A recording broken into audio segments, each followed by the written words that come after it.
Hello and thanks once again for taking the time to download and listen to our podcast from CelticUnderground.net. I'm Harry Brady and I hope you and your family are going to have a wonderful Christmas.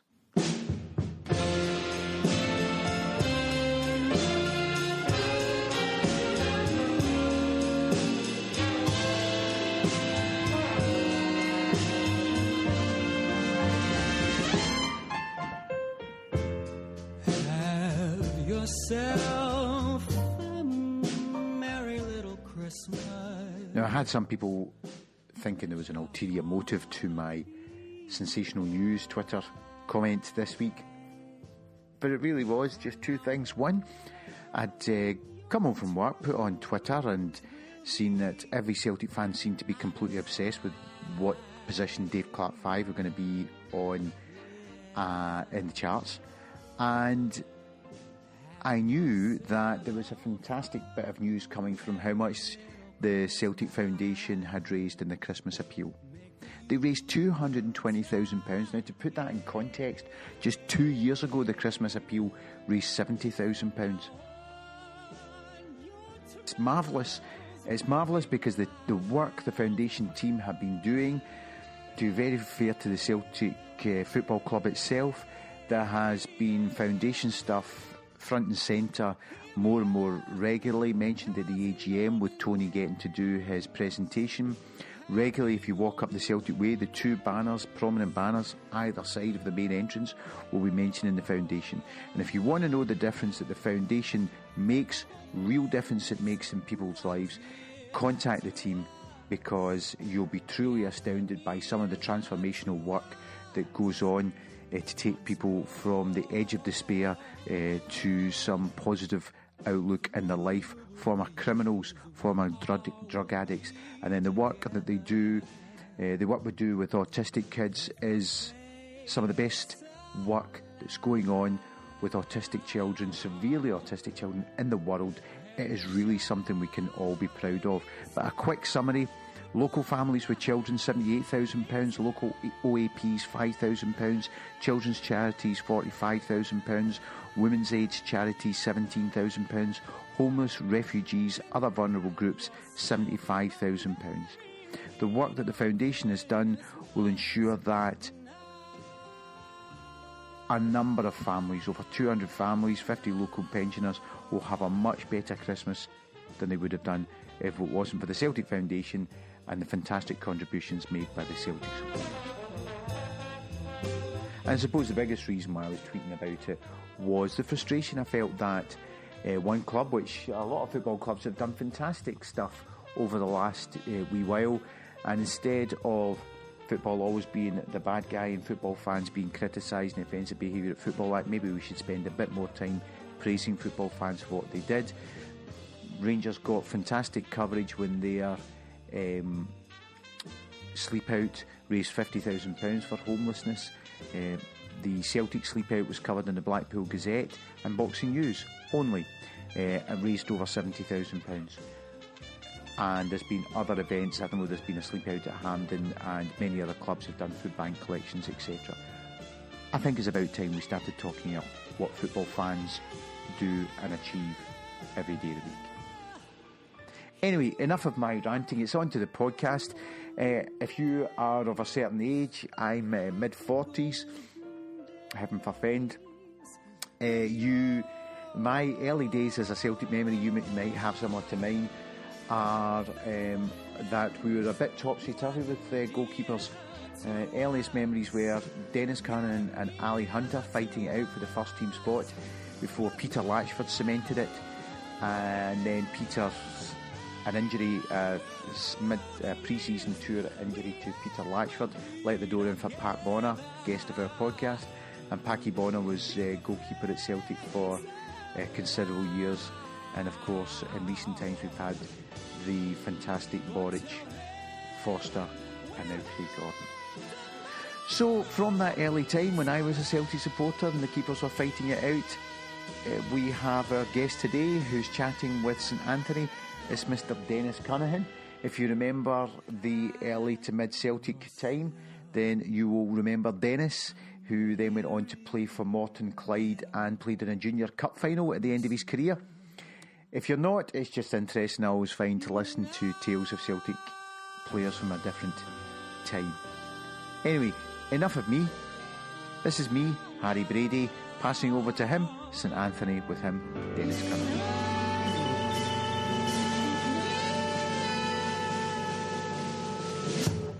It's my pleasure tonight to be joined by the ex-Celtic goalkeeper Denis Connaghan. Now, it's a long time since I've done a podcast with doing the book, so it's good to help Harry Brady out because he's been ploughing alone furrow with the podcasts. So I'm delighted to be joined by Denis, and we'll have a wee trip down memory lane and discuss his time at Celtic. But the first question we always ask Denis is, what was your first Celtic game and who was your first Celtic hero? Well, my first Celtic game was actually, I made my debut at Dunfermline, which was the midweek game after the debacle at Hampden, the Partick Thistle game, when Celtic lost 4-1 in that, and I was signed on the Monday after that, and there was a game on the Wednesday, and I was playing. But what about when you were a boy? What would have been your first game when you were a boy? When I was a boy, that's when I was there when I was an 18-year-old. Honestly, I couldn't remember my first game. It was reserves I played in a few times, and that. The one thing I do remember about being there is I played at Parkhead in a reserve game the night that Celtic were at MTK Budapest, the second leg. After they lost 4-0? When they lost 4-0 and that. And in those days it was, good crowds going to reserve games and that because they couldn't travel abroad like they do nowadays and that. And obviously the punters had all the radios and that, and they were listening to the game and they were shouting, "Oh no, that's us getting beat, this and getting beat." That we could not believe it. That's the one thing I remember about it and that, but when my first game, honestly, Stevie, I couldn't honestly say. What about when you were a kid then? Who would have been your first hero when you were a wee boy? Well, but I used to go to the games and the Johnny Boner was a goalkeeper at that time, and Johnny, for his lack of height and that, was a great goalkeeper. And I love going to watch him playing and that, in later years I got to know Johnny and that when he, went into the licence trade and I worked in the licence trade. But Johnny Boner was the first one that I remember and that, as being a goalkeeper of any standing and that, So you alluded to the fact there that you were at Celtic, Celtic early on. So what was the score there? How did you get involved and why did you move on? I played schools football with a really good team, which was Holyrood School, and in Cross Hill, and our gym teacher at the school was a teacher by the name of John Murphy, who was also the announcer at Celtic Park, and it was through John, and in those days schools football was very high profile, and that, I don't think it is nowadays, and that, I think it's fallen by the wayside, unfortunately. And we can see repercussions in the current, standard of senior players in Scotland and that. In my day, with Harry Hood, Jim McCallaghan, and prior to me, the school that I went to, Paddy Crean was there, Charlie Gallagher was there, John Gallagher that went to Thurlana. And schools football was very high profile, and it was through playing with the school team and getting a couple of local representative honours that John got me up to Parkhead on trial. And that's when I was about 17 and a half, and I signed as an S form, and I was there for about a year before they let me go. But that was because at that time it was a bit like Jock Steen's days, and that Jock always had 3 goalkeepers at Parkhead when I was there for my second time in my long period. But in those days, when I joined Celtic, Dick Beattie was there, John Fallon was there, and then signed about 2 or 3 other S forums and junior boys and that, so obviously at the end of the season they had to let some go and that, so I was released, but as you rightly said earlier, through time, I went back playing junior football. I played with Yoker, and then I moved to Renfrew Juniors, and from Renfrew Juniors I went senior again to St Mirren, and I was there for about a year and a bit, and then I went to America for a year. In 1967, the year Celtic won the European Cup, I was actually in America. Did you go to America to play, or did you go to... you actually go to play, The manager that signed me at St Mirren was a chap by the name of Doug Millward, who played with Ipswich under Sir Alf Ramsey. And Doug became the manager at St Mirren, and he signed me from Renfrew. And he was only there a matter of a few months when he decided he was leaving. That was the start of football in America, and he was asked to go over there and manage a team in Baltimore. And he was down at Love Street one night, and he jokingly, I met him and got into Love Street and that, and blethering away to him. And I was asking him how he was getting on. And he said, "Oh, great." You know, he signed a lot of players. I think he did about 12 or 13 different nationalities: Brazil, Australian, South American, Jamaica. And I says, he says, "Oh, I've got a right good team in that." You know, I says, "Well, you can't have a good team if you don't have a good goalkeeper." And I was only joking. And he looked at me and says, "Would you go to America?" And I says, "Probably wouldn't, that, you know." So him and Alec Wright had discussions and that, and I was signed to go to America in about October, November, but it couldn't be released. They kept it under wraps because St Mirren was, you know, fighting relegation in it, and I stayed till March till St Mirren finally get relegated, and then I went over to America for a year and played there. No, that must have been some experience. It was a great experience. I thoroughly enjoyed it, but I enjoyed being in Baltimore. I was fortunate to play with 2 or 3 great players and against Bill Brown, a Dundee goalkeeper, went over and he played in Toronto. Dennis Violet, who was a hero and Man United's top goal scorer in Europe, was in the same team as I was in, and a couple of boys for Real Madrid were there as well. So it was good. The level of football was very good and all, but they have rules in America. You can get transferred and you've no say in the matter.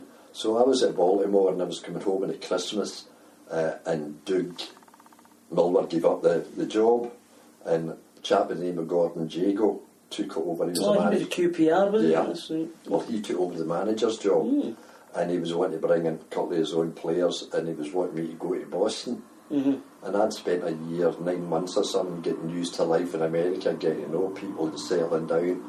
And I wasn't too keen in it, to be honest. So where is Baltimore and geographically? It's just in terms, is it west or east? It's east coast. It's just it's about an hour's drive from Washington.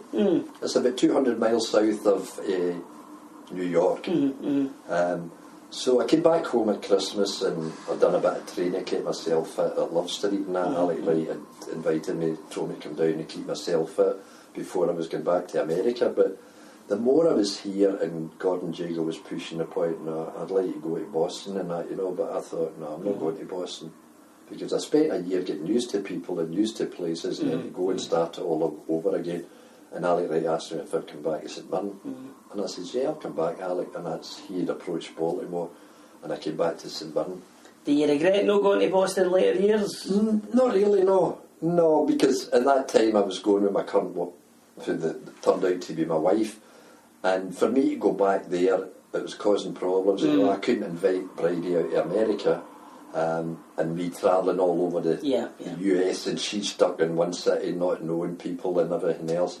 So there was that drawback on it and all. And when I came back here, I came home for Christmas in '67, and I was due to go back in March to America.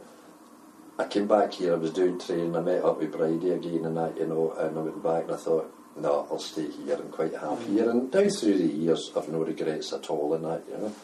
And so was Celtic won the European Cup then? Where was Denis Connaghan that day? I was in Baltimore, and I got a phone call from my parents who were here, and that they phoned me to let me know Celtic had won the European Cup, you know. And I was absolutely over the moon, obviously, about it. And I actually went into training the next day, and as I said to you earlier, Stephen, a couple of boys were Real Madrid. Yeah. Santi Esteban played with Real Madrid, and if you remember, after the European Cup final, Stefano invited the testimonial, and Santi Esteban heard about this and that, and he came into training, he knew I was from Scotland, and he was saying, Dennis said, Celtic European Cup, and number 7, Jimmy Johnson, fantastic, and that, you know, he was talking to people from Spain and that, and obviously, as we've seen in the television, Jimmy was out of this world that night, and the Stefano, so good news travels fast and that, you know, so but that's when I was in America, and then of course then my parents sent all my papers, the newspapers over of the European Cup final and the testimonial and that, so I had a good read at them, and then I let a couple of the English boys and everything else to rub it into them and that, and the Spanish boys to let them see it as well and that, you know, so there was a good rapport in that, you know. I did enjoy it, and you made good friends in that, you know. But I've no regrets about coming back, absolutely none. So you went back to Elf Street and you made a good reputation for yourself. Now, there's one game that I don't remember, obviously, but I've done a wee bit of research through the years, and I came across a newspaper, and St Mirren beat Rangers at Love Street, and you were the hero of the day. It was quite a rare victory for St Mirren. It was, I remember the day, it was a cold frosty day. And Colin Steen had just signed for Rangers and he scored all these goals. That's right. And you were the first guy to keep him out. He played, I think, 3 games before we played him, and I think he scored hat-tricks in Every 2 of the 3 games. Oh. Colin might have scored 3 hat-tricks in a row, and they came to Love Street, and it was a cold frosty day and that, you know. And we were fortunate enough to win 1-0. I think, God rest him, he's dead now, scored the goal, wee Hughie Gilshan. And I think something in my mind, wee Hughie's passed away. I could be wrong, and I would love to be wrong, but I think he's a... But it was one of those days where things go well for you and that, you know. And obviously, it's great memories of, you know, winning that game. And I think we had a new centre-half came in, a young boy that day to play against Colin Steen, a young boy by the name of Andy McFadden. And Andy playing against him was every bit as good as I might have been, because, you know, he stopped Colin Steen from scoring and that, you know. But a result of that, and it certainly brought publicity and everything else in that to Stevie and that, you know. Would Big McQueen been there at the time? Gordon came slightly after that. Mm. Gordon came slightly after that as well, and I played with Gordon, and who went on to play for Scotland, and Man U. Archie Gemmell was in the team as well. That's right, Archie Gemmell. Archie Gemmell. Could you tell when McQueen was younger that he was going to be as good as he became? You could, yeah. He was just dominant. I mean, when he first came into the team, I think he was only about 18, and he didn't, you know, he was great in the air. He was very left-footed and that, you know, but he was a confident big boy, and he was well brought up in football, because I think his uncle or his father worked for Beast Juniors. I'm sure it was down about that way. He was with He's an Ayrshire boy, isn't he? An Ayrshire boy and that, you know, so he had a good upbringing in football and that, and a good grounding, and you know, he settled in right away. But he had people round about him were great and all. Wally Fulton was tremendous as a leader, you know. He was sweeper for St Mirren, and a boy by the name of Jim Kieran, they were playing beside him and that, so he was getting good advice and good training and good encouragement and that. And you could see that he was going to make the grade without any doubt about it and that, you know. And what about Ian Munro? Would he have been around about that? Ian was there at that time. He was a good player as well. Ian was a great player and all left back. He started out I think he started off as an outside left, but then he moved to left back, and we all know what he done. He went on to play for Rangers. We had a lot of good players in that St Mirren team. Jim Blair was in the team. Bobby McKean, right, who went to Rangers as well. Jim Blair went down south and he came back up to play for Hibs and that, you know. Tony Correll, 2 fullbacks were superb. Cammy Murray could have went anywhere in England, but throughout loyalty stayed with St Mirren. Tottenham Hotspur were after him, but he stayed with St Mirren. Tony Correll, who played with Thurlana before they went down the Swanee, he ended up coming. Well, I knew Tony because he was at Hollerhead at the same time as I was there, and Tony was a great left back in that, you know.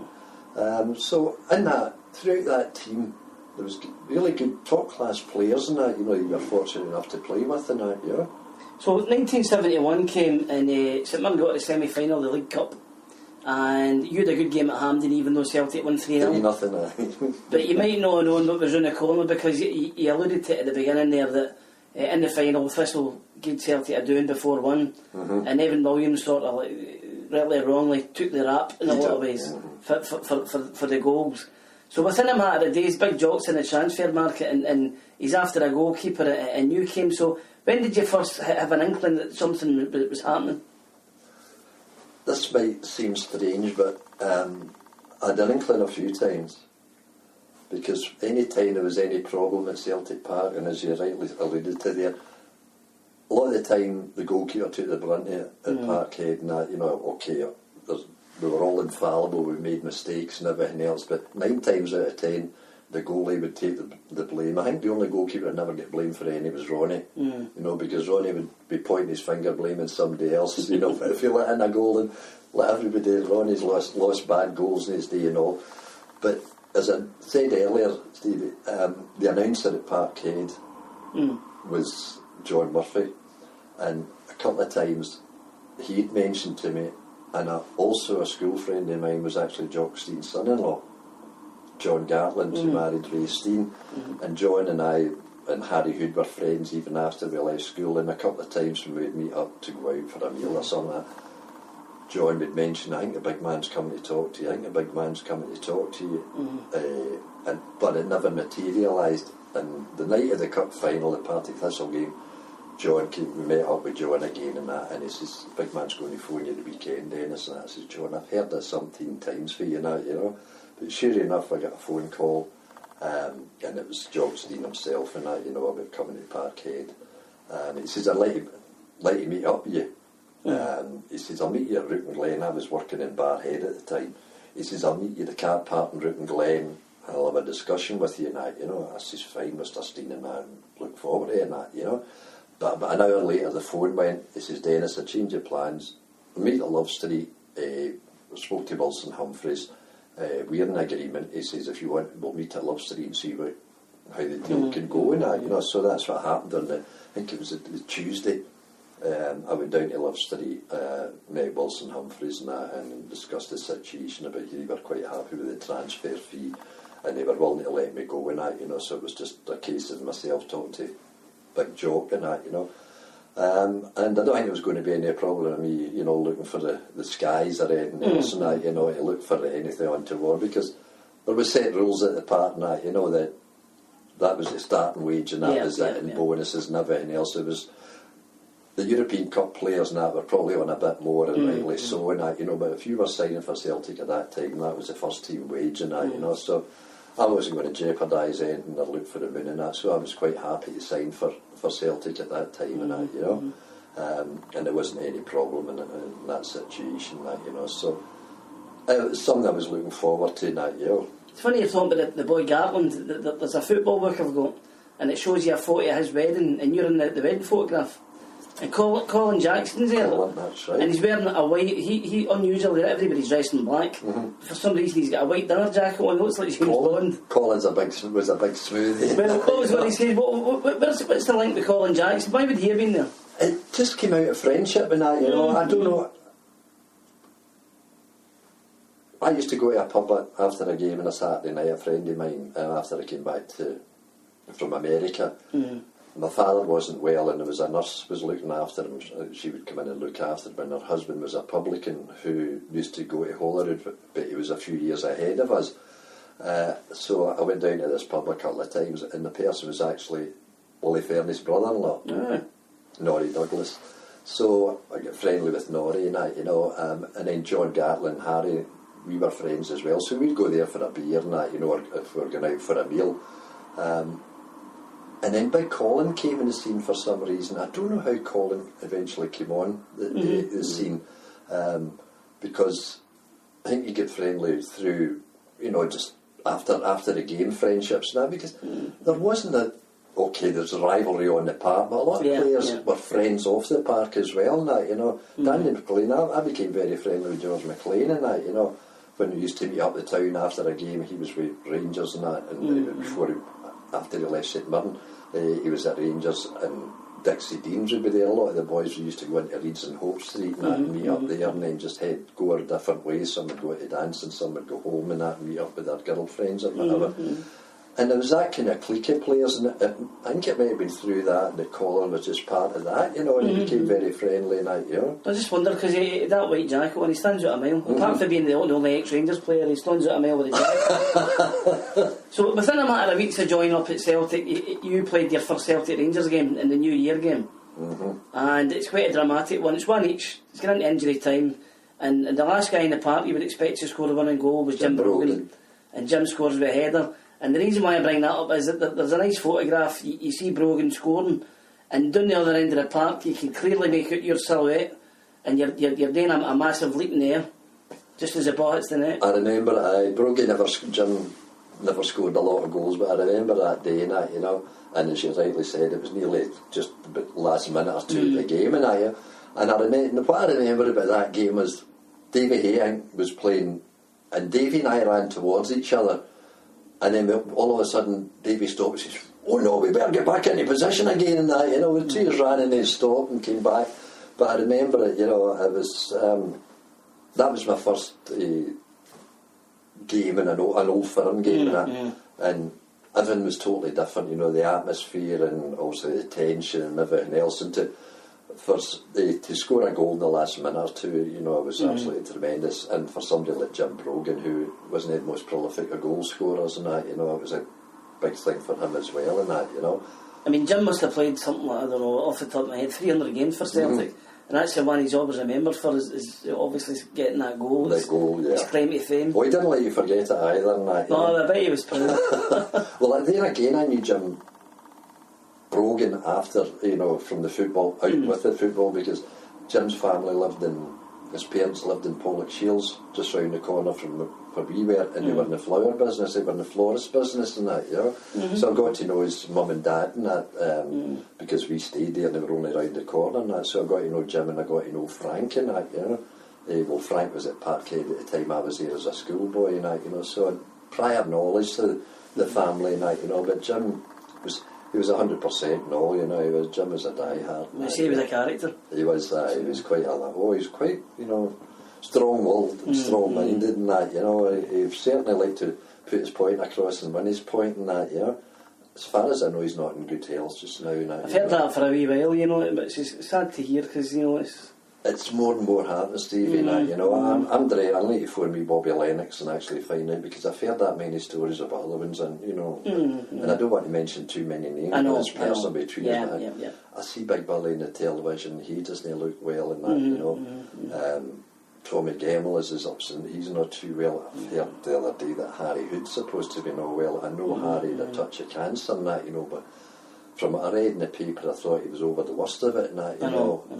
But I was talking to somebody there just at the weekend and that, and he says, I heard Harry's got cancer. I said, I heard the big C, but treatment for it away 6-9 months ago, so I was under the impression he was all right. So I need to phone me Bobby Lennox and just see how he is. See how he is, or how they, you know, they all are, because we're at that time in of our life, and there's more and more prevalent things between Alzheimer's, dementia, and what players, the knocks they took in those days, and the kind of treatment you got in that, you know, it was the cold sponge and everything. It was quite primitive in the days, wasn't it? It was in that, you know, that's it. You know, nowadays, I mean, they're very, very professional, and now it's all what you eat and what you don't eat, and, you know, your training habits and everything else and that, you know. But in those days, I remember one time, I wasn't even at Celtic Park, but Celtic were playing Kilmarnock, and Big Billy done his ankle in. And according to the press and that, there was no chance of him playing, but they were down at Seymour. He was told to go into the salt water and that, and walk about the salt water. That would be great for it. Big Billy gets strapped up and played again on the Wednesday night. Some of the Lisbon lines refer to the Seymour water as Lourdes. Well, that was when you go in there you for a paddle. There and you came out and you were expected to be I always remember miraculously season. And that's it. You went in for a paddle there, and I go for a walk in the salt water, and I got rid of your aches and pains and that, you know. But that was it. So you lost your place in 72. Evan got back in the team, and not long after that, Ali Hunter came, and then after that, Peter Latchford came. So the point I'm going to make is, there's only, for a goalkeeper, there's only one position you can play in the pitch. It's not as if you can double up and play at full back or sweeper or midfield or something like that. So what I'm going to ask is, what was the relationship like between the goalkeepers? Because it must have been very competitive, because you don't want to play on a Saturday. It was 100% competitive, because we're all professional, like, you know. But I'll tell you what, they're their own band of men and that, you know, because they know it's a privileged position that you're playing in, but it's a specialised position, as you rightly say, Stevie. You know, you can only be a goalkeeper and that, you know, unless you're injured, and it was prior to the days of, you know, substitutes, and you went outside right or something like that, you know, and somebody else went in goal. There was rivalry, yeah, because everybody wanted to be in the team, but you had to do a couple of things really bad before you were out of the team and that, you know. But I remember Big Jock saying, you know, at training and that, you know, that when he passed away, he wanted to come back as a Celtic goalkeeper, because Celtic done all the attacking and that, you know, and the goalkeeper didn't need to do anything and that, you know. But goalkeepers was his pet hate, you know. He said it was the easiest job under the sun, you know, but he worked as hard at the park and that, you know. But there was never any animosity or that, but we became friends. Okay, we had our own friends within the group, the team, but there was never any animosity or rivalry or falling out and that, you know. And I got on well with Evan when he was there. When Ali Hunter came, Ali was as good a friend as well. And I remember when Ali first came, in the days of Scotch Sport, Ali was playing, and it was in Big Jock was on Scotch Sport after, you know, at the 10 o'clock on a Saturday night, and I don't know if it was Arthur or Bob Crampsey says to him, what do you think, Ali Hunter? Ali had a great game sort of thing, and that, you know, and Jock says, he could be the Scotland goalkeeper for the next 10 years, you know. And that's what Jock's estimated people and that, you know. And Ali was going through a good time period at that time when things was going well. To me, I mean, I was there for 5.5 years, but I never went out through bad play, and I've done a couple of howlers in my time and that, you know. It was always through injury I went out, and that was the annoying thing and that, you know. And credit to the other goalkeepers, no matter who it was, when they get in, they took that chance. And they were in for there today. Something happened, or invariably they get injured, or 2 or 3 howlers in a row and that. The goalkeeper invariably stayed in and that, you know, and played for it. Was there any specialist goalkeeping coach at the time the way they get now, or were you just left to do your own thing? No, you done your own warm up, and then Big Jock done the goalkeeping. He took the goalkeepers and that. He done the warm up, the shooting in and things like that. And he'd got your exercises and that. The rest of the boys would be training and doing their thing, but Big Jock would be working 2 or 3 goalkeepers. There was always 3 there and that. You know, Tom Lally, who never, you know, was a goalkeeper. Well, Gordon Marshall was there for a while. Gordon Marshall was there, and Gordon Lett. John Fallon was still there when I went, and Gordon Marshall. And Gordon, I think, went to Aberdeen. I'm not 100% sure. I think he went up north. John Fallon went to Motherwell. But he toyed with a couple of foreign guys. Remember a couple of trialists. A guy called Geir Carlson that came for Dunfermline, and a guy called Leif Nielsen who came for Morton. Then nothing Big became of them. Big Gear actually played against us. Was it Rosenborg? Rosenborg, that's right. My memory's not as bad. Played against Celtic in the European Cup. In the European Cup. That's right. And home and away, and next thing the big man was there, you know, and all of a sudden it was another goalkeeper. And that's not counting, you know, a couple of the young boys that were there, you know, the S forms and things like that were there as well. Because I remember Big Jock played one of them, in fact, the Scottish Cup tie, a boy by the name of Graham Barclay. And a Sunday game and that, you know, he'd turn up and that young Graham's in goal. One game only, that was it. He was out again. Yeah. And so they always had at least 3 goalkeepers there and that, you know, during my period. And I don't think it was any different any time the time he was there, but his pet hate was goalkeeper, because they thought it was the easiest job under the sun, you know. So who was the big characters in the dressing room in the days then? Who was the sort of the main? Obviously Dixie. Yeah, Dixie was a character and that, you know, great fella and that, you know, off the part and on the part, they liked a good time, they liked a sing. So, and the other character mostly was wee Jimmy and that, you know. Wee Jimmy would sing Rod Stewart the second and that, you know. He just loved to impersonate and sing Rod Stewart and that, you know. They were the 2 main ones. For, you know, clowning about. Pat McCluskey was another one. They enjoyed, you know, a good time and that, you know. And Pat was a nice guy as well and that, you know. They were the 3 ones that were the wind-ups and the cattle. Sometimes wee Lou could be a wee bit, Lou McCarry could be a bit of a character as well and that, you know. But they were all a great bunch. Of lads. It's been described as quite a dressing room. You had to fight your own corner, if you like, because, you know, if you were wearing, I don't know, maybe like loud shoes or something like that, or you had a bad game in training, you know, that would be picked on. They were slow in getting on you, you know, and the good nature stuff. There was no animosity, you know, they'd wind you up, and as soon as, you know, you come in, as you said, you know, a floral shirt on or something like that, you know, this thing, where are you going to with that thing on and that, you know, they were a good bunch of boys. Because I've read it say that part of the reason George Conley struggled a wee bit was his nature didn't allow for that. He was much more quieter and introverted. And around about all these guys that are noising people up and having a good time and being what we might call the Glaswegian noise-ups, George maybe coming from a wee village in Fife. George was much quieter than that, you know, and George was him and Davy Hay were really, you know, they were 2 great buddies at the park and that, you know, and Davy kind of looked after him or tried bring him out of his shell. But George, as you rightly says, through from Fife and that, and he would go straight back there, you know, after training and that. He was the only one from there. Whereas invariably, you know, the ones in the West and that, you know, they would all go up to Jimmy and Dixie, or Jimmy and Bobby Murdoch and all. They would go out Hamilton direction. I would go into the city centre with Harry Hood and Dixie and with Lou McCarry and maybe go for a coffee somewhere in the town and that, you know, at lunchtime before we went home and that. Whereas George was always heading away off to Fife on his own. But he was just very quiet and that, you know.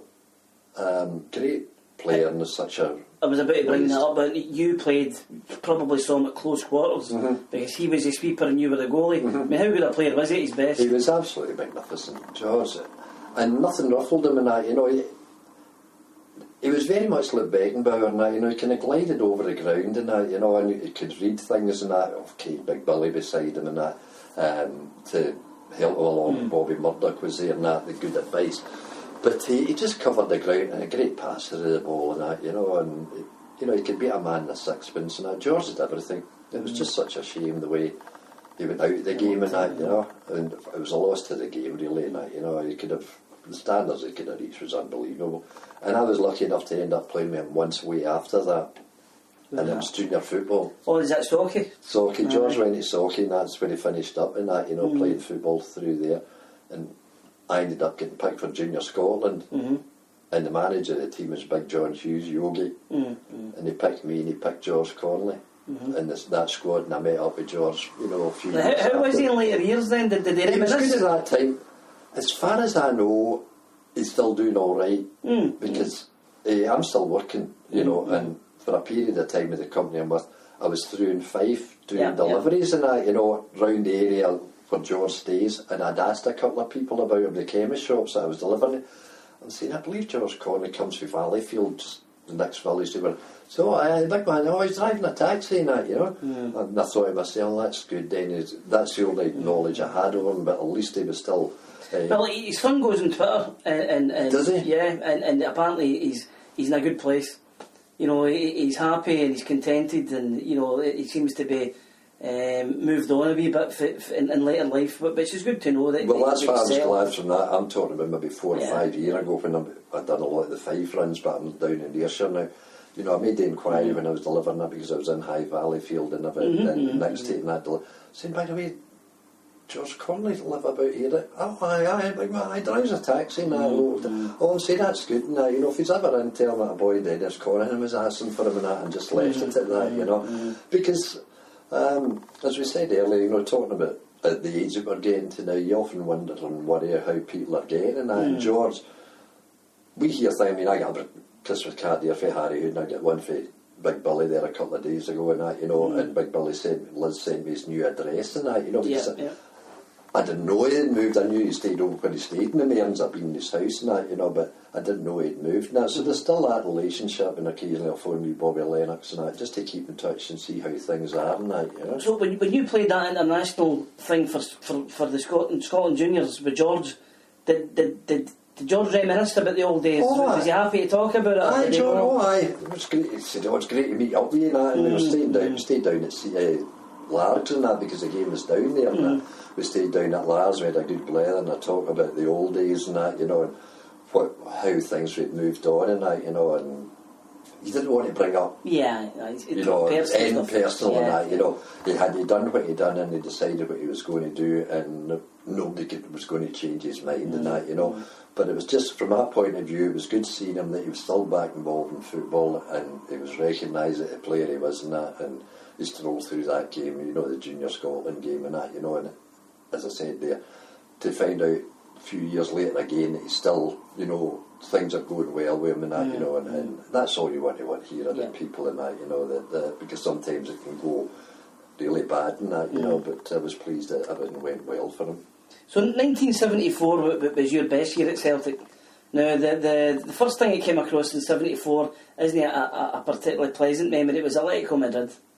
Now this must have been an exciting time. It's a European Cup semi-final, and I remember as a boy going to the game and my dad being quite excited for the point of view that I reckon Celtic were maybe just the favourites to win over the two legs, and yet nothing could have prepared us for what happened that night at Celtic Park. It was a fiasco from start to finish, in all honesty. I mean, it wasn't a football match. It was just a, kick lumps out of every one of the Celtic players. And one of the most it finished nothing each. One of the most galling things, we had a goal disallowed early on. Yeah. Harry who gets to the byline, cuts it back, and Kenny sticks it away. And all of a sudden, the linesman gives a bad kick or something like that, But the annoying thing was their manager, I think he was Uruguayan, I think. Argentinian, Carlos Lorenzo. Yeah. And what he done, he only played half his team, and he brought in 6 hatchet men. In all honesty, and I've got a DVD of the game, and it shows you some of the tackles. Now, I was talking to a few friends at the weekend about the game, and that, we were just reminiscing about it. And I says to them, I'll give you the DVD. I says, it looks even worse now than it actually during the 90 minutes, because it happens and all of a sudden there's a carry on, there's a book and everything else that blows over. But when I sat here and I watched the DVD of the game, I could not believe some of the tackles, especially with Jimmy. He got kicked to lumps. Kenny got hammered a few times and that, But they had 4 or 5 players that definitely went out, and because the manager knew they weren't going to be playing the next game. He was playing to get one result and get us back there in his own place with it, no 2 goals down or a goal down or anything else. He had somebody to play for. And, I remember the boy Ayala played up front. He got booked because he stopped me from throwing the ball out. I was throwing the ball out and he put his hand up and just blocks me throwing the ball out. And the Turkish referee booked him and that, and they 3 players sent off. But it was an absolute fiasco from start to finish. And it wasn't a game of football, it was just a kicking match and that, Because I remember, as I said, I was only a kid at the time, and I don't remember Racing Club. But I remember my dad commenting at the time that their left back had played by Racing Club, and the alarm bells began to ring at that point. And you're thinking, if they're as bad, surely they can't be as bad as the Argentinians were in '67. If anything, they were worse. They were worse. Oh yeah, I've only seen snippets of that, on the television. They carry on with Tommy Gemmell and everything else, and the fight and everything on in that game. But they were. I mean, it was absolutely horrendous, the game and that, I did a wee bit of research recently, and I was reading the comments after the game, and Celtic get criticised with a nothing each straw at Celtic Park because they were down to 8 men at one point, and we couldn't get through them. Now, with the best ball in the world, a good team should be able to score against 8 men at some point. But the one thing we did get praise for was the fact we kept our composure, and we kept our dignity. We didn't lose the rag and end up. We didn't turn it into a brawl. They were the brawlers. But if there is a negative point, when you're playing 8 men, even one goal might have been a difference. It might well have done, and that is always a point. It's right, how can you not beat 8 men? But when there was no fluidity about the game. I mean, everything went 10 yards. It was a free kick. It was stop start, and when they get down to the situation, they just all sit. The rest of them all sat back. They were nobody up the park. So to get by 8 men, and their goalkeeper done well that night. The boy, he covered everything, all the crosses and everything else. And what he done, they were wasting time and all. When he'd get the ball, he'd kick it out for a throw in. He wasn't kicking it to him. He'd just kick the ball away at the park. Waste time and that, and run down the clock and that, And I suppose when you look at it, you can't beat 8 men, but there was I would guarantee every 10 seconds or every half a minute there was a free kick given, and they were just all men behind the ball and that, and kick it out for a throw in and that, And probably out of the 90 minutes we only played for 45. If you're lucky. If you're lucky, and that, there was that many stop starts and brawls and everything. So what was the feeling after the game then? Was Jock sad about it, or was he still optimistic we could win in Madrid? He was angry and that, he was really angry, but first of all the standard of the play and the way they played and that, And what I think annoyed, because we put in a protest to UEFA, and I think the club were hoping that they might have got thrown, put out there or something like that, made to play behind closed doors or some sort of form, or as happened to Celtic in later years, forced to go and play a game in Manchester and that, rather than, whether we go and play the game in London, that they don't go to Madrid. And there was hope at the park that some action might have been taken against them at some sort, but as it turned out, I think we were going to a midweek game the following week. We were up at Pau Fowlis, up at the hotel up there, and I think we were going to play Dunfermline. And Big Jock, we had the meal and we were all outside, walking about, and Big Jock called us all together, and he says, I just want you to know, we've got to go to Europe. we've got to go to Madrid and play this game. That's what UEFA decided, and that, you know. And a lot of the boys were pretty annoyed at that situation, that, you know. So, with the best will in the world, you know, after having gone through what they went through, when this mob's away from home, we're going to go out there and say, what the hell is it going to be like in Madrid, you know? Well, this was still Spain under a dictator's rule, Franco. And by all accounts, the Spanish newspapers reported back to Spain, the Spanish, that we had been the ones causing the problem, and the Turkish referee was a homer, and all the rest of the stuff. So not only did they get away with it, but they turned this circle on us. So that when we went to Madrid, as you'll know, then we were seen to be the bad guys, but which was never the case. No, that's how they turned everything into their favour, and you know, as you rightly said. And plus the fact then there was threats against wee Jimmy and Big Job. We never left the hotel. You know, we went, done our training, came back to the hotel. Now, any time we were abroad, you had free time to yourself, and the boys like to go through the city centre, and some of them go into shops and do that. A lot of others would like to go and see, you know, basilicas or sightseeing places of interest in that, you know. And that's what we always done in that, you know. But you went to training, came back, and that was you stuck in a hotel and that, you know, sitting at the swimming pool. Well, obviously the way the weather was in Madrid, you couldn't go outside sunbathe and you end up getting burnt and that, you know. So invariably you were inside all the time and just sitting about and doing nothing. And that's not good preparation for a game either, and that, you know. And as I said, plus the fact the threats that were made against the wee man and Big Jock and that, you know, that their crowds are, you know, outside the hotel making noises and everything else. It wasn't the best preparation. What kind of atmosphere was it in the stadium? It must have been horrendous. It was horrendous. The crowd were baying at us all the time. In fact, I had to report to the referee at one stage. There was a boy firing pellets for a sling from behind the goal and that, you know, and they were getting hit with these things and that, you know. So I picked up a couple and I went to the referee and that. He'd kind of informed somebody about it and that, you know, but there's nothing done about it and that, you know. I remember after the game and that, Calder, the manager or the chairman, that he wanted to come and see Big Jock and shake his hands with Big Jock. Told him where to go and that, you know. And we done all right in that game, considering 75 minutes. 75 minutes. We were nearly there. If it had taken the lead, away goals counting double, they'd have needed two, and they might not have got the two because we lost the second goal. And again, you'll know better than me when we were attacking. Trying to get something out of the game. That's it. It was just the goal, in fact, and that we held on for 70 odd minutes, as you say, Stevie, and that, you know. And you were thinking, we may get some now, might still win in that, you know, but it wasn't to be, unfortunately. And that was a disappointing thing. Everybody was disappointed, but just glad to get away from Madrid and that. And a bit disappointed, as you see in later years, what happens to clubs now. In relation to what, you know, how, as I said, at Celtic later years and that, you know, allegedly somebody did throw a bottle, but the boy goes down as if it's hit him and it's nowhere near him and that.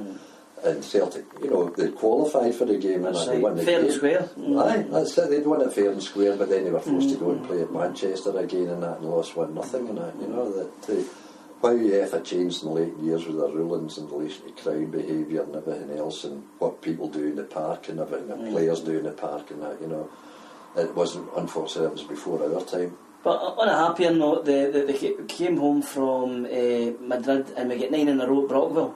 It was the best performance, I have to say. I won each draw. But the photographs you see at the time, that when the players are doing the lap on after the game, Madrid's still in their mind because they don't look particularly happy. They've just won a league title. It should be a happy time, but you can see the sort of the pressure on their faces. On them, yeah. Couldn't have been easy. It wasn't easy, you know, and as you rightly said, now we didn't play that well, and there was a kind of aftermath of Madrid getting beaten Madrid, and I think we went 1-0 down, if I'm not mistaken. And Kenny equalised that. And Kenny equalised and that, you know. And it was just a kind of aftermath of that, you know, and the pressure. It wasn't the best of performances and that, you know. And it was only a time when we went inside and that, you know, and Big Jock says, come on, you've won the league, you've done it 9 in a row. Just get the European thing out of your mind and that, you know. It's done and dusted and we can't do anything about it and that. He's won the league and that, so just make sure you enjoy it and that, you know. But there was still that feeling, the disappointment of what happened in midweek and that, you know. But in fact, you know, it's amazing. Somebody asked me that one night. I was up at Celtic Park for an interview, and the boy was interviewing me says, what was the score at Brockville when they won the league? And he'd asked Harry Hood in a couple of, and none of us could remember the score. Yeah. We couldn't remember it, but that, and as you brought up the point, it's just something away in the back of your mind. It's not something that, it's not a game I remember a lot about either. No. I'm trying to think of the goal I lost. I can't even remember the goal I lost and how bad it was. Well, there is a you know, the good thing that came out of the Atletico Madrid thing, they got to the final against Bayern Munich, and I remember watching it again in the house with family, and they were about 90 seconds away from winning the damn thing, and we couldn't believe it, you know. So justice was done. Bayern get the equaliser and give them a doing in the replay. The replay. That was the agree with 100%. I remember that, you know, and we were talking about it at the park the next day or whatever, and we were saying, "What's your game last night?" What about that mob? 90 seconds away from winning it, and it was a big midfielder for Germany, and he scored from outside the box and that, you know. That's right. And then the replay, then they won 4-1 and that. Do you know, we went to Spain with holidays that summer, and in the days you didn't really have a replica kit. You basically just had a green and white tap, and that was it. There wasn't any badge in it, or any Nikes or Umbros or whatever you want to call it. And I was on and about in this, and my dad get talking to this German guy who was a Bayern Munich fan, and the Bayern Munich fan says, you know, he says, we were very much hoping for a Bayern Celtic final. He says that would have been a feast of football. He says, rather than because even they appreciated, they must have saw the footage of what happened at Barclay. And he says, you know, it wasn't a great final. He says, but Celtic against Bayern Munich with Jimmy Johnson and Kenny Dalglish, and you know, the rest of the players against Beckenbauer and Gerd Müller, and what would have been a great one occasion that would have been. Been smashing it. That was the unfortunate. That was the goal. And on a personal level, you were done at the chance of playing in a final. Because you would have been a keeper in the final. Yeah, that's the unfortunate. Well, I'd like to think I did. But that was a goal thing, you know. But you know, when you look at Celtic's record in those days, you know, they were getting to quarter-finals and semi-finals on a regular basis. I think out of the 9 years, I think there was about 5 semi-finals or 5 quarter-finals and 3 semi-finals, 2 finals and everything else. You know, the standard of what they'd done, you know, in the 9 years that they'd won the league. It wasn't just the domestic domination, the fact that they were hitting the target in Europe as well, which makes it even more impressive. That was the thing, and you know, in recent years, unfortunately, you know, okay, football's moved on dramatically and that, you know, but during that period when Celtic were winning their 9 in a row, they were still doing well in Europe and keeping the standards up. Some Scottish clubs, Aberdeen done it in later years, Rangers done it as well and that, you know, but a record in general in those days and that, you know, the standard of football and how we competed in Europe and done well in Europe was great, yeah. So the last game of the 74 season was a Scottish Cup final against Dundee United. Now we were very much the favourites. United were the team that they became under Jim McLean, but they still had good players, most notably Andy Gray, who was making a big name for himself at the time. Now it was 1-0 for Celtic, and the turning point of the game was maybe one of your best saves when you kept out Gray. Andy, yeah, I remember. Andy, you know, he even mentioned in his book, you know, when he brought out a book, and he made a point of mentioning that in the book as well. And I keep thinking that if Andy, what made that for me was Andy put height on it, and it was away to my right hand side. If Andy had put that low down on either side, I think it'd have been a different kettle of fish and that, you know. It was just a perfect height for me to go and just throw my body at it, and I was fortunate enough to get a hand on it. But I keep thinking about it, and when people ask me about it afterwards, and I'm saying, yeah, Andy made that for me with the height and it had a lot of power in it as well, and that, you know, so it only needed a touch of glance to divert it. If he'd just put a wee nod down either side at more of an angle, he made it too good a header and too much power on it. I keep feeling myself, I keep saying to myself, I wonder if I'd got it if he'd put it low down on either side of me and that, you know, where you've got to get down across your goal and that, you know. But it's something that I remember and that, you know, and it was great. I was absolutely over it. He was actually on the radio for a few years in the TalkSport, if you remember, before he got unceremoniously turfed over. That's right. He was talking one day, I think he was talking to Alan Brazil, and they were reminiscing, and they were talking about the cup final, and your name get mentioned. He says, the goalkeeper Connaghan, he says, broke my heart. He says, I thought I'd scored. He says, and the next thing, you saved it. And that killed Dundee United because that was their chance. If they'd equalised at that point, they'd have made a game of it.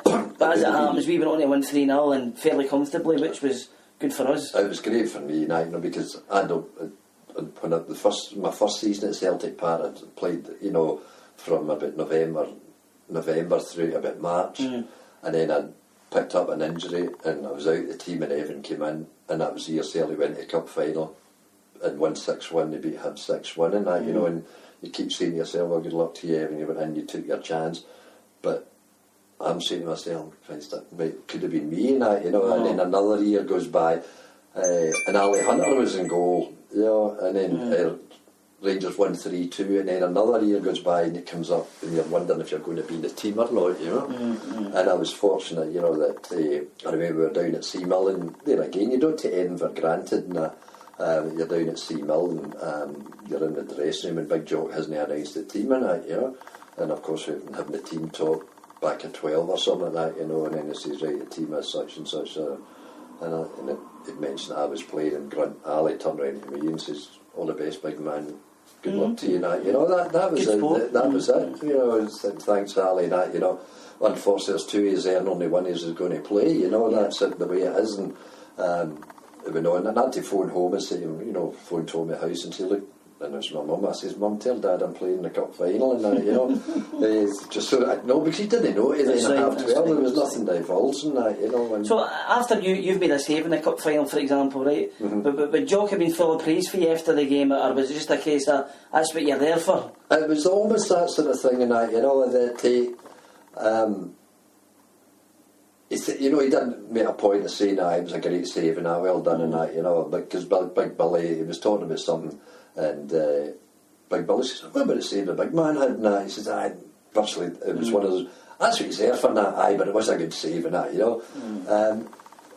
He told you in a quiet way, he didn't go out, you know, make a big issue of it and that, you know, at the time and that, you know, he maybe say something can pass, he done well today, that's what I expect every week. You know, and that would be it, over and done with. But then you knew that's high praise from him.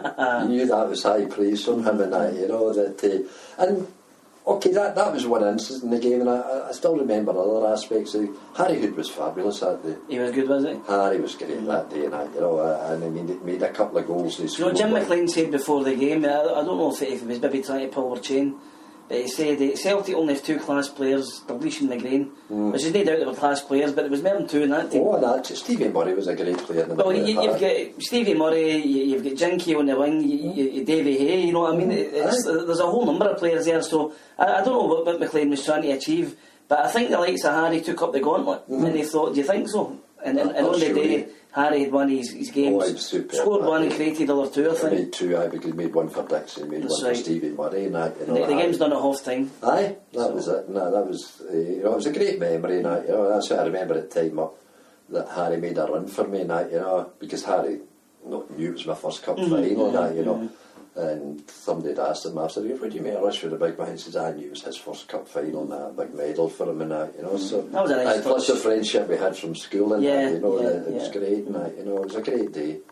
So the Drybrook Cup competition in '74, so probably your worst moment and your best moment, as the fans recall it, right? You might disagree, but this one about Airdrie Broomfield, and I'm sure you've been asked 1,000 times.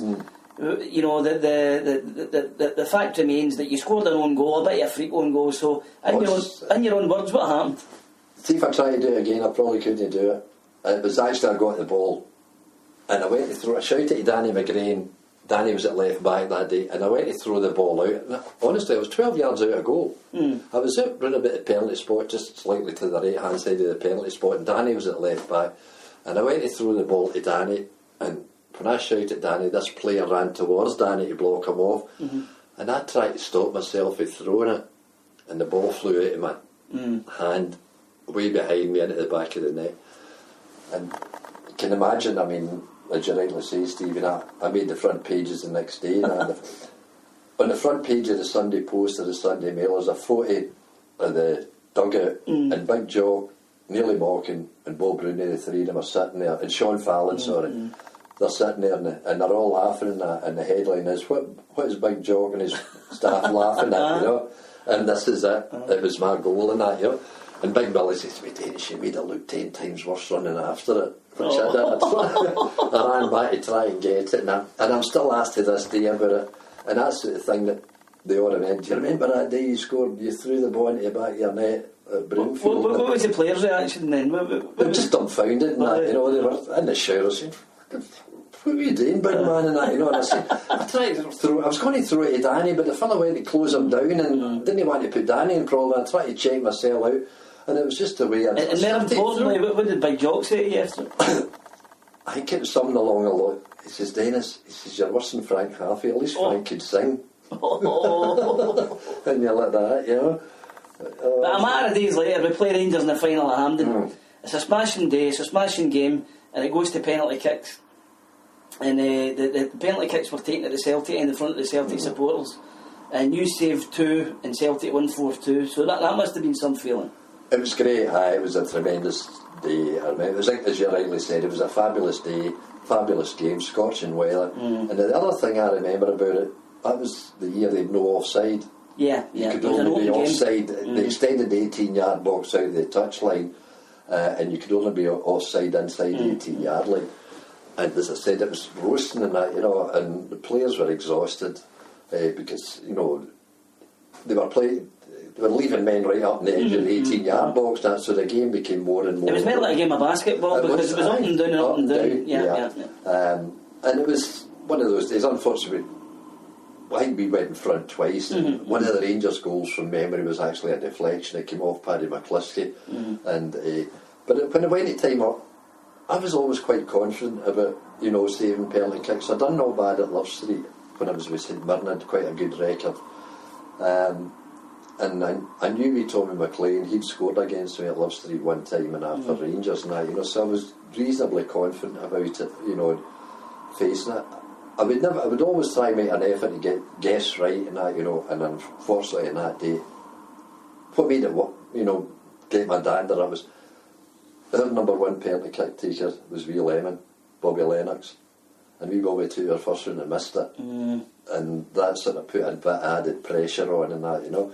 But things went right for me. I guess wee Tommy put one to my left, and then Derek Parley hit a higher one harder to my right, and I was fortunate enough to manage to block the 2 of them and that, you know. So it was a great finish for us and that, you know. And Jinky scored a rare penalty for the first one. Well, Jimmy, he was the one that scored the winning goal. It was one of the ones that if the keeper was saving it, the goalie's going in with it. That's so we let him put everything and they could behind it and that, you know. I remember, and they took it, as you said, at Celtic, and then they ran straight away over to that corner and that, you know, left hand side and that, you know. So it was a great feeling at the end, because what I remember at the start of the season, you know, the start of the campaign, was it the debacle at Broomfield, and then we were going up to Dundee. But before it started anyway, Big Jock says it's not a big cup we want to win and that. We've never won it either. That's right. Kept getting to the final and getting beat. Let's just use it to get match fit and everything else. Then we won at Broomfield, now we went up to Dundee, and after my debacle on the Saturday, I was like, I'll be sitting to stand. But fortunately enough, he played me, and we won 1-0. And if I'm not mistaken, I don't know if Jim Brogan scored that day. Jim did score with an extra time. So we won 1-0 in that, you know. So all of a sudden, a tournament that didn't matter 100 or greatly when you've got Rangers in the final. It's everything. It's the Scottish Cup final and the league decider and that, you know, any of these games and that. So all of a sudden that Rangers became really important in that, you know, and the build up to it and everything else, and obviously the press were making the most of it. So, and as you said there, Steve, we would never win it before, and that was another off the back and that, you know, that we had won it, and I was fortunate enough to save a couple of penalty kicks in it, you know. So later on that season, Peter Latchford came from England, which was really unusual to get an English player coming north. It was normally the other way about. And you know, you and Ali, there were still 3 good goalkeepers at Celtic, but Latchford became the first choice. So really, you know, what I want to ask is, for the best part of a year and a half, you weren't getting a game. You were only playing sporadic games. So what goes through your mind at that point? But were you asking away at that point, or were you fighting hard to get back in?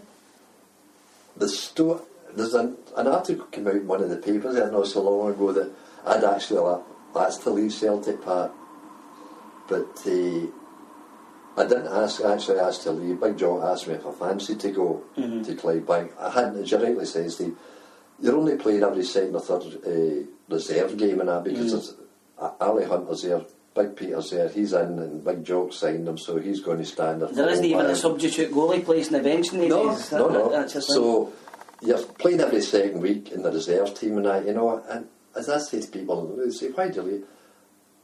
You become a paid, a spectator. That's all, you know, a paid spectator watching the game and that, you know. And everybody's got a bit of pride, they want to be playing everything else and that, and you feel it yourself. So, I mean, I stuck it out for about a year, and then Ali left. First of all, Ali left, they sold Ali, I think Ali went to Motherwell. Motherwell, that's right. But then, all of a sudden, Roy Baines came in. So we were back with 3 goalkeeping situations again and that, you know, and they were only playing spasmodically. And Tommy Callaghan left to go to Clydebank. Now, I don't know if there was an approach through Tommy Callaghan, through the Steedmans, but Big Jock asked me, come up and says, do you fancy going to Clydebank? He says, you'll be understudy when even if you go down there, but there's a better chance you can maybe get in a game there than, you know, if he's just brought in Roy Baines. He signed Peter a year ago, and he's brought in Roy Baines as well for Morton. There's probably a better chance of you getting a wee bit more regular football. I says, aye, Gaffer, I'll go. I says, because I'm not 100% happy now turning up here and sitting in the stand every week. And that was the reason I went and that, you know, and the Steedmans were quite happy to have me and that, you know, as cover for Big Jim Gallagher and playing regularly in the reserves. You know, you're playing once every 2 or 3 weeks if you're lucky and that, you know, you're training Monday to Friday and that's it, you know. It should be pointed out at that time, Clydebank get promotion at the Premier League, they were a good team. Aye, they were a good side, Cooper would have been there at the time, amongst others. He was Davy Cooper. Aye, that's right, Coops was there at the time and he had a couple of right good players. Boy Jim Ronald, I think, was there at the time and all that. They had 2 or 3 right good players. And they got promotion, so I was quite happy to go down there. They were a good bunch of lads and that, and you were playing regularly in the reserves. At least you were getting a game of football, but see, when you weren't playing, it was just soul destroying, Stevie. And how did the move to Morton come about? Because I remember you were Morton at one point. It was at that stage, the 3 months was up and that, you know, and Benny Rooney had approached me and that, you know, to see if I fancied coming. But I was working with a company, Dunn and Moore, who actually owned Clyde. By the ginger people? The ginger people and that, you know. And there was another club I asked me, St Johnson was wanting me to go up to St Johnson, that, you know, and I was like, no. And Clyde working for the bosses and that, you know, and that twofold, you know, with a sales rep would have been also play. But no, Benny Rooney asked me if I fancied coming down to Morton and that, you know, so I said, aye, you know, I'd go down and that, you know, and give it a go. I wasn't worried about money aspect of it. It was just a game to go in, and I went down into Morton, and Big Andy Ritchie was there. They were doing well at the time as well. They were a private team as well. Yeah, they were a good side and that, you know. And so I went down there, and I thoroughly enjoyed my time down there. We got relegated, but then we ended up winning the old First Division, and we went up again and that, you know, so we got promoted with some good players and that, George Anderson, Davy Hay, Jim Holmes, Big Andy Ritchie and that, you know. And they were a good bunch of lads, so I enjoyed my time there and that, you know, but they brought in an American goalkeeper. Well, I remember him, Britchick or whatever his name was. So they brought him over and that, and I was getting on in years and that, you know, and obviously they halberd this boy over and that, you know, and I told Ben that, you know, that I didn't fancy another year, you know, just playing reserve team football and that if I was going to do anything, I'd rather do something else. And I then left Morton, went to Clyde for a year. The bosses asked me again and that, you know, and I said, okay, I'll come and meet Craig Brown as a manager. The funny thing about the Clyde is he nearly beat Rangers in the Scottish Cup.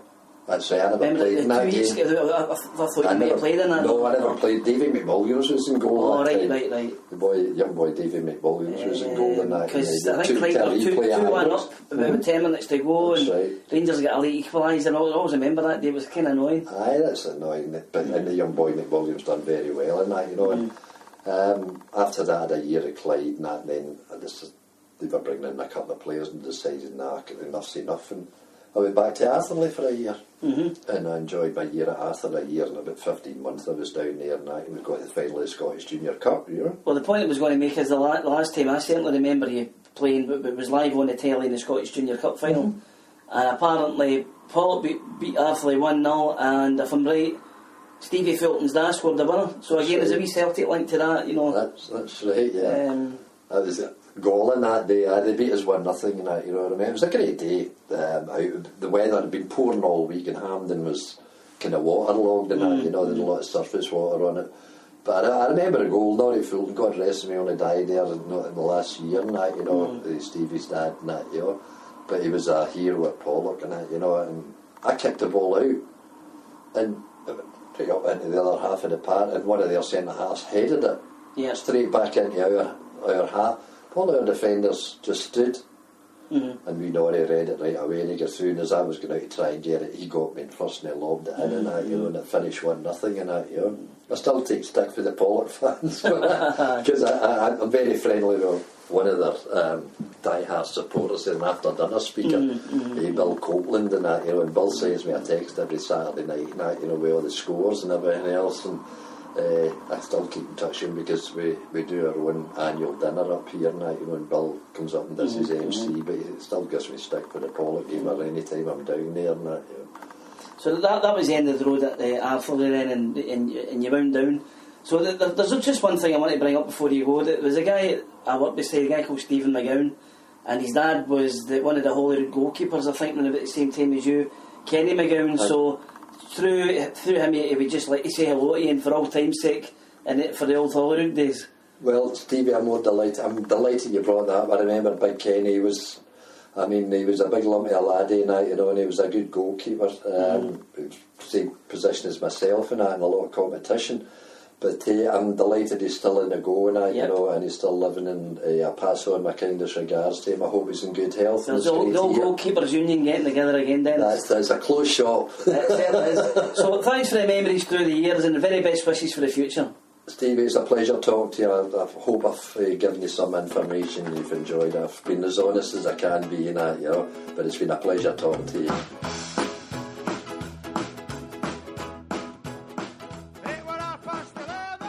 I hope you enjoyed that, and if you're in Scotland, I hope you're not being battered too much by Storm Brenda. Anyway, all I would like to say on behalf of anybody and everybody who's appeared on the Celtic Underground podcast, may I wish you and yours the very best wishes for Christmas, and may your worst of 2017 be the best of 2016. Hail, hail, and Merry Christmas. I couldn't be bothered. I thought I was clever. Now my house is on fire, and I'm out in the street. I'm in my pyjamas, No, my chimpan's on fire. No, my chimpan's on fire. So if it's 11:30 and you're getting from pub and you're feeling hungry, a little bit peckish, and you nip into kitchen, the cocoa tongue grub, don't go and forget it, like I did. No, my chimpan's on fire. No, my chimpan's on fire. No, my chimpan's on fire.